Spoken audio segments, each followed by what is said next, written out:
వైఎస్ఆర్ కాంగ్రెస్ పార్టీకి రెండవ కంచుకోటను బద్దలు కొడుతోంది తెలుగుదేశం పార్టీ. ఇక విషయానికి వస్తే ఉమ్మడి నెల్లూరు జిల్లాలో 10 నియోజకవర్గాల్లో 8 నియోజకవర్గాల్లో ముందంజలో ఉంది తెలుగుదేశం పార్టీ అభ్యర్థులు. అయితే సర్వేపల్లి నియోజకవర్గంలో 6వ రౌండ్ ముగిసేసరికి 1813 ఓట్ల మెజార్టీతో కొనసాగుతున్నారు సోమిరెడ్డి చంద్రమోహన్ రెడ్డి. గూడూరు నియోజకవర్గంలో 6వ రౌండ్ ముగిసేసరికి 12,980 ఓట్ల ఆధిక్యంలో ఉన్నారు టీడీపీ అభ్యర్థి పాశం సునీల్ కుమార్.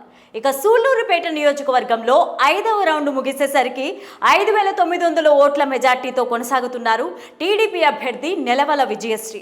ఇక వెంకటగిరి నియోజకవర్గ విషయానికి వద్దాం. 5వ రౌండ్ పూర్తయ్యేసరికి 1773 ఓట్ల ఆధిక్యంలో కొనసాగుతున్నారు టీడీపీ అభ్యర్థి కురుగొండ్ల రామకృష్ణ. ఇక ఆత్మకూరు నియోజకవర్గానికి వస్తే 1658 ఓట్ల మెజార్టీతో ఆధిక్యంలో కొనసాగుతున్నారు వైసీపీ అభ్యర్థి మేకపాటి విక్రమ్ రెడ్డి. ఉదయగిరి నియోజకవర్గ విషయానికి వస్తే 222 అతి స్వల్ప ఓట్ల మెజార్టీతో ఆధిక్యంలో ఉన్నారు మేకపాటి రాజగోపాల్ రెడ్డి.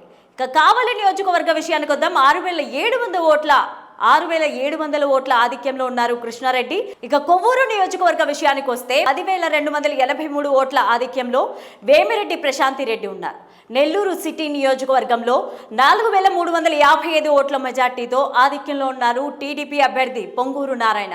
ఇక నెల్లూరు రూరల్ నియోజకవర్గంలో 6,500 ఓట్ల మెజార్టీతో ఆధిక్యంలో ఉన్నారు టీడీపీ అభ్యర్థి కోటంరెడ్డి శ్రీధర్ రెడ్డి. ఇక టీడీపీ పోటీ చేసిన 144 స్థానాల్లో 125 ఆధిక్యంలో ఉన్నారు. టీడీపీ పోటీ చేసిన 144 స్థానాల్లో 129 స్థానాల్లో ఆధిక్యంలో ఉంది.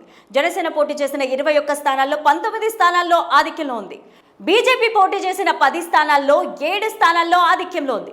175 స్థానాల్లో పోటీ చేసిన వైసీపీ 20 స్థానాల్లో మాత్రమే ఆధిక్యంలో కొనసాగుతోంది.